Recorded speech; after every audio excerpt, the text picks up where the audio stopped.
Hello student, स्वागत है आप सभी का आरवी ट्यूशन क्लासेस के यूट्यूब प्लेटफॉर्म पर। दोस्तों, आज की इस वीडियो में हम इलेक्ट्रीशियन ट्रेड थ्योरी का चैप्टर नंबर 14 जो कि है वैद्युतिक मापक यंत्र इलेक्ट्रिकल मेजरिंग इंस्ट्रूमेंट, आज की इस वीडियो में हम इस चैप्टर को शुरू करने वाले हैं। यानी कि ये वीडियो इस चैप्टर का पहला लेक्चर होने वाला है एंड आप इस लेक्चर को कम्प्लीटली वॉच करिएगा, क्योंकि इस चैप्टर में जितना भी बेसिक होगा वो आज की इस वीडियो में हम कवर कर लेंगे, जिससे कि आने वाले लेक्चर्स में आपको दिक्कत नहीं होगी।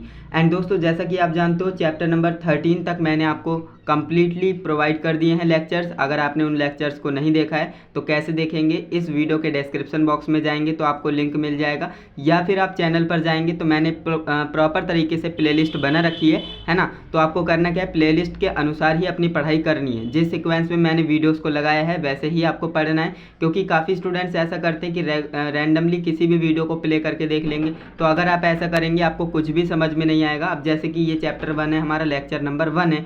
अब इसमें मैं आपको बेसिक समझा दूंगा, तभी तो आपको सेकंड लेक्चर समझ में आएगा। तो इसीलिए मैं आपको बोलता हूँ कि आपको सभी वीडियोस को, लेक्चर्स को सीक्वेंस के अनुसार ही पढ़ना है, जो मैंने आपको प्लेलिस्ट में लगा करके दी है। तो ये चैप्टर आपके एग्ज़ाम के पॉइंट ऑफ व्यू से काफ़ी ज़्यादा इंपॉर्टेंट है। यहाँ से एग्जाम्स में क्वेश्चंस बनते हैं, तो इसे आपको अच्छे से पढ़ना है। तो देखिए, मैंने आपको बताया वैद्युतिक मापक यंत्र। सबसे पहले जानते हैं वैद्युतिक मापक यंत्र होते क्या हैं। तो इंट्रोडक्शन में मैंने इसे लिख रखा है, इसे समझने का प्रयास करेंगे। तो देखिए, इंट्रोडक्शन में है वैद्युतिक मशीनों एवं उपकरणों के प्रचालन। जो हमारी वैद्युतिक मशीनें होती हैं, है ना, और जो उपकरण होते हैं उनके जो है मेज़र करने के लिए, है ना, उनको मेज़र कैसे करना है, जैसे अनुरक्षण हो गया, और इनकी मरम्मत के अंतर्गत हमें विभिन्न प्रकार की वैद्युतिक राशियों की मापन की आवश्यकता होती है ना। हमें मापना होता है, जैसे वोल्टेज को मेज़र करने के लिए हमें वोल्ट मीटर चाहिए होता है। धारा को मेज़र करना है, आपको धारा को मापना है तो आपको अमीटर की ज़रूरत होती है ना। आवृत्ति को मापना है तो आपको फ्रीक्वेंसी मीटर चाहिए होगा, है ना। रेजिस्टेंस को मापना है तो आप जो आपका वोल्ट मीटर, जो मल्टीमीटर होता है, उससे आप रेजिस्टेंस भी माप सकते हो, है ना। तो ये आपके क्या है, यूनिट्स हैं, राशियां हैं, और इन्हें हम मापते हैं किन से, इलेक्ट्रिकल मेजरिंग इंस्ट्रूमेंट से। तो उन्हीं को हम कहते हैं भाई, है ना, समझ में आ गया होगा। इन वैद्युतिक राशियों के मापन के लिए उपयोग किए जाने वाले यंत्र वैद्युतिक मापक यंत्र कहलाते हैं। सिंपल सी डेफिनेशन है, आपको समझ में आ गया होगा कि इस चैप्टर में हम ओवरऑल क्या पढ़ने वाले हैं। तो मैंने आपको बताया इस चैप्टर में हम सिर्फ और सिर्फ मेजरिंग इंस्ट्रूमेंट की बात करेंगे, जैसे अमीटर हो गया, वोल्ट मीटर हो गया, फ्रीक्वेंसी मीटर हो गया, है ना, और रेजिस्टेंस को मेज़र करने के लिए मल्टीमीटर हो गया। तो ये सारे के सारे जो मीटर्स होते हैं ना, इनके ऊपर हम बात करेंगे, क्योंकि ये जो है किसी भी वैद्युत राशि को मापने में हमें कार्य करना है ना। तो ये सारी चीज़ें हम आज की इस वीडियो में पढ़ने वाले हैं। तो ये तो आपका हो गया कि वैद्युतिक मापक यंत्र क्या होते हैं, एंड आपको समझ में भी आ गया होगा। इसके बाद वैद्युतिक मापक यंत्रों का वर्गीकरण। अब भाई जाहिर सी बात है, जो हमारे वैद्युतिक मापक यंत्र हैं इनका वर्गीकरण भी होगा, है ना, classification of electrical measuring instruments. तो इनकी बात कर लेते हैं। वैद्युतिक मापक यंत्रों को मुख्यतः 2 निम्न वर्गों में विभाजित किया गया है।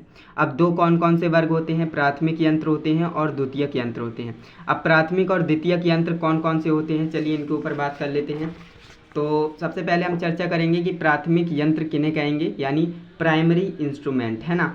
तो देखिए, प्राथमिक यंत्र किन्हें कहते हैं। ऐसे यंत्र, वह यंत्र जो किसी सूचक युक्ति के द्वारा किसी वैद्युतिक राशि की केवल उपस्थिति को दर्शाता है ना। ऐसा यंत्र होगा जो किसी सूचक या सूचक युक्ति के द्वारा किसी वैद्युतिक राशि के केवल उपस्थिति को दर्शाएगा, कि उसमें जो है कोई राशि है या नहीं, वो सिर्फ उसकी प्रेजेंस को दर्शाएगा, है ना। तो प्राथमिक यंत्र कहलाएगा। यह मापन का सर्वाधिक सरल रूप होता है ना, बहुत ही सिंपल और सरल रूप होता है ये। एक जैसे लंबाई अथवा दूरी का मापन, है ना, पदार्थों का द्रव्यमान ज्ञात करना, है ना, और वस्तुओं का गिनना आदि प्रारंभिक मापन के मुख्य उदाहरण है। समझ में आया। जैसे हमें अगर मान लीजिए लंबाई को हमें मापना है, तो आपके पास क्या होगा, आप लंबाई माप लेंगे, ये क्या है, सिर्फ उपस्थिति को दर्शाएगा, है ना, और पदार्थों का द्रव्यमान मापना है ना, वस्तुओं को गिनना है। तो ये क्या है, ये प्राथमिक जो प्रारंभिक हमारे मापन की यंत्र होते हैं, प्रारंभिक लिखा है यहाँ पर, प्राथमिक बात एक ही है, प्राथमिक मापक यंत्र के क्या है, उदाहरण है। तो इन्हें आपको ध्यान में रखना है। आपको समझ में आ गया होगा कि प्राथमिक यंत्र क्या होते हैं और इनका इस्तेमाल कहाँ पर कैसे किया जाता है ना। इसके बाद आपका होता है द्वितीयक यंत्र। अब द्वितीयक यंत्र क्या है, सेकेंडरी इंस्ट्रूमेंट इन्हें बोलते हैं। वह यंत्र जो किसी सूचक युक्ति जैसे संकेतक के द्वारा किसी पूर्वांकित पैमाने पर किसी वैद्युतिक राशि का मान दर्शाता है है ना, तो द्वितीयक यंत्र कहलाएगा। अब देखिए ऊपर वाले में क्या था, जो हमारे प्रारंभिक यंत्र होते हैं ना, उनमें क्या होता है, सिर्फ वो किसी भी वैद्युतिक राशि की केवल उपस्थिति को दर्शाएगा, है ना, वहाँ पर कोई वैल्यू नहीं देगा आपको, है ना। लेकिन यहाँ पर क्या है, ऐसे यंत्र जो किसी सूचक युक्ति जैसे संकेतक के रूप में, है ना, किसी पूर्वांकित पैमाने पर, है ना, जो उस पर अंकित होगा, वैल्यू उस पर लिखी हुई होगी, है ना, उसे जो है दर्शाते हैं, तो वैद्युतिक राशि का मान दर्शाता है ना। और ये क्या है, मान का मतलब वैल्यू, कोई ना कोई आपको वैल्यू मिलेगी। जैसे अमीटर को ले लीजिए, है ना, अमीटर क्या है, आप जब उसका यूज़ करेंगे तो आपको पता लग जाएगा कि कितने एम्पियर धारा है ना, तो वो आपका क्या है, सेकेंडरी आपका इंस्ट्रूमेंट हो जाएगा, तो द्वितीयक यंत्र कहलाते हैं। सिंपल सी बात है, समझ में आ गया होगा। प्रारंभिक मापक यंत्र द्वारा कई राशियों का यथार्थ मापन संभव नहीं है ना। कई ऐसे जो है मापन हैं जिसे हम प्रारंभिक मापन द्वारा, कई राशियाँ ऐसी हैं जिन्हें हम प्रारंभिक मापन द्वारा नहीं माप सकते, तो ये भी आप ध्यान रखेंगे, संभव नहीं है। अतः मापन के विभिन्न सिद्धांतों का उपयोग किया जाता है। द्वितीयक मापन में अप्रत्यक्ष मापन विधि का उपयोग में लाई जाती है। समझ में आया। मैंने आपको बता दिए जो आपका जो है प्रारंभिक यंत्र होते हैं, जिसे हम प्राथमिक यंत्र कहते हैं, उनसे क्या होता है, सिर्फ और सिर्फ किसी वैद्युतिक राशि की उपस्थिति वहाँ पर पता लगेगी।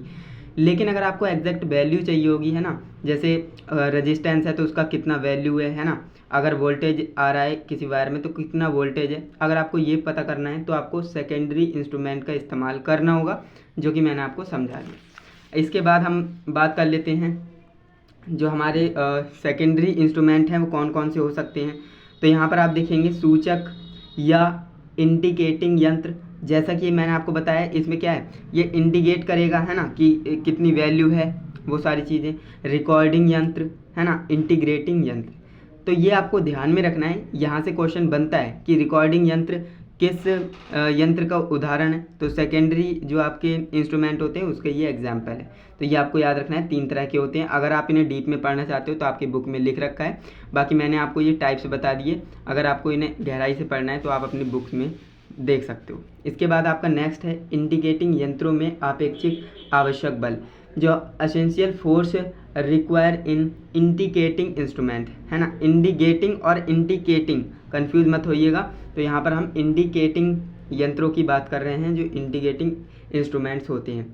तो कह रहा है कि इंडिकेटिंग प्रकार के वैद्युतिक मापक यंत्र के प्रचालन के लिए निम्न 3 प्रकार के टॉर्क आवश्यक होते हैं। वो कौन कौन से टॉर्क हैं, तो देखिए पहला आपका होता है विक्षेपण टॉर्क, दूसरा आपका होता है नियंत्रण टॉर्क, तीसरा आपका होता है अवमंदन टॉर्क।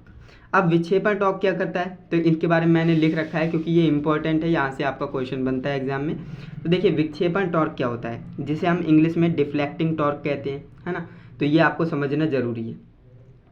तो किसी वैद्युतिक मापक यंत्र में उसके संकेतक को पूर्वांकित पैमाने पर चलाने वाला टॉर्क विक्षेपण टॉर्क कहलाता है। यह टॉर्क यंत्र में से प्रवाहित की गई विद्युत धारा को मापने में काम आता है। अब देखिए ये आपको समझना है जी, विक्षेपण का मतलब क्या होता है, विक्षेप करना। आपके पास जो अमीटर या वोल्ट मीटर होगा उसमें एक निडल लगी होगी जिसे हम सुई कहते हैं ना, तो वो अगर वहाँ पर करंट फ्लो होगा तो वो क्या करेगी, डिफ्लेक्ट करेगी इधर उधर, है ना, विक्षेपित होगी, है ना। तो वही कह रहा है कि इसमें जो है वैद्युतिक मापक यंत्र में उसके संकेतक को पूर्वांकित पैमाने पर चलाने वाला टॉर्क विक्षेपण टॉर्क कहलाएगा। और ये टॉर्क क्या करता है, ये टॉर्क यंत्र में से प्रवाहित की गई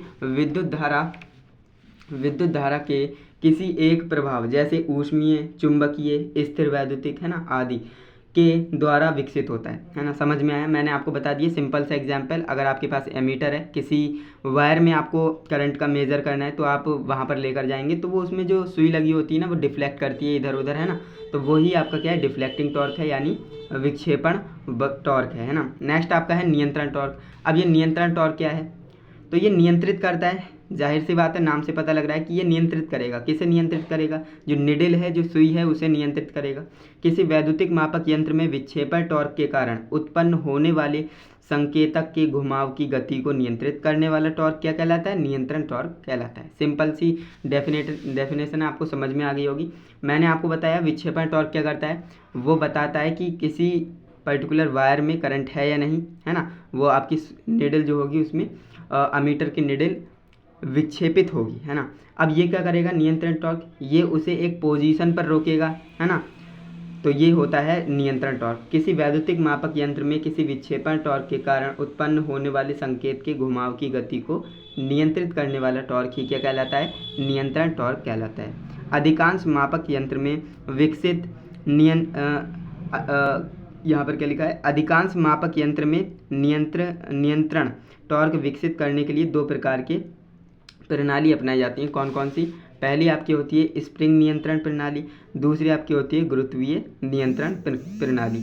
ये दोनों आपको क्या करना है? याद रखना है। यहाँ पर मैंने इनको नाम लिख दिए हैं, अगर आप इन्हें अच्छे से पढ़ना चाहते हैं बुक में है। बाकी ये ज़्यादा पूछता नहीं है, आपको नाम याद रखने हैं। इसके बाद आपका नेक्स्ट है अवमंदन टॉर्क, जो कि हमारा तीसरा हेडिंग था। अवमंदन टॉर्क क्या होता है? तो ये होता है डैम्पिंग टॉर्क, इसे इंग्लिश में बोलते हैं, है ना। तो इसका मतलब क्या है? ये किसी वैल्यू पर ला करके रोकेगा। अवमंदन मतलब ब्रेक लगा देना, है ना। जो आपकी अमीटर की जो निडल है वो विक्षेपित होगी और जो कंट्रोलिंग टॉर्क है वो कंट्रोल करेगा, और जो डैम्पिंग टॉर्क है वो क्या करेगा? रोकने का काम करेगा, है ना। किसी वैद्युतिक मापक यंत्र के संकेत में उत्पन्न होने वाले कंपनों को समाप्त करने वाला टॉर्क क्या कहलाता है? अवमंदन टॉर्क, या फिर इसे डैम्पिंग टॉर्क कहते हैं, है ना। ये कहलाता है। समझ में आ गया होगा। देखिए 3 तरह के टॉर्क हैं, आपको समझ में आ गया होगा। पहला आपका विक्षेपण टॉर्क, इसका काम क्या होता है? अगर किसी पर्टिकुलर वायर में करंट फ्लो हो रहा है तो वो करेगा क्या? अमीटर की जो निडल होगी वो विक्षेपित हो जाएगी। अब विक्षेपित तो हो गई, उसे कंट्रोल करने वाला भी चाहिए, तो उसके लिए हमें कंट्रोलिंग टॉर्क की ज़रूरत होती है। तो कंट्रोलिंग टॉर्क क्या करता है? उसे कंट्रोल करता है ना। एंड इसके बाद हमारा अवमंदन टॉर्क होता है, यानी डैम्पिंग टॉर्क। ये क्या करता है? ये रोकने का काम करता है। अगर वो विक्षेपित ही होती रहेगी, है ना, तो रुकेगी नहीं। तो हमें पता कैसे लगेगा कि इसमें कितना वैल्यू है, इस वायर में कितना एम्पियर करंट जा रहा है, वो हमें कैसे पता लगेगा? तो इसलिए हमें अवमंदन टॉर्क यानी डैम्पिंग टॉर्क की ज़रूरत होती है, क्योंकि ये जो है सुई को रोकने का काम करता है ना। अब मान लीजिए 5 एम्पियर में आपकी जो है एमीटर की सुई रुक गई, यानी 5 एम्पियर उसमें करंट फ्लो हो रहा है। सिंपल सी बात है, आपको समझ में आ गए होंगे। 3 तरह के टॉर्क होते हैं, जो कि मैंने आपको अच्छे से समझाए। उम्मीद करता हूँ आपको ये सारी चीज़ अच्छे से समझ में आई होंगी। तो ये था आज की इस वीडियो में, हमने लगभग 3 से 4 टॉपिक्स को कवर किया है। बाकी आने वाली वीडियो में हम सीखने वाले हैं स्थायी चुंबक मूविंग कॉइल क्या होती है ना, परमानेंट मैग्नेट मूविंग कॉइल क्या होती है, उसके बारे में अच्छे से पढ़ने वाले हैं, है ना। तो इसीलिए चैनल को सब्सक्राइब कर लेना अगर नहीं किया है तो, जिससे कि आने वाली वीडियोस की नोटिफिकेशन आपको मिल पाए एंड आप क्लास को अटेंड कर पाएँ। बाकी मैंने आपको बता दिया, इनके नोट्स मैंने आपको टेलीग्राम पर प्रोवाइड कर दिए हैं, तो वहाँ पर जाइएगा, वहाँ से डाउनलोड कर लेना बिल्कुल फ्री में, है ना। एंड वहाँ से आप अपनी पढ़ाई कर सकते हो। तो आज की इस वीडियो को यहीं पर समाप्त करते हैं। बाकी हम मिलते हैं नेक्स्ट इंटरेस्टिंग इन्फॉर्मेटिव वीडियो के साथ। तब तक के लिए जय हिंद, वंदे मातरम।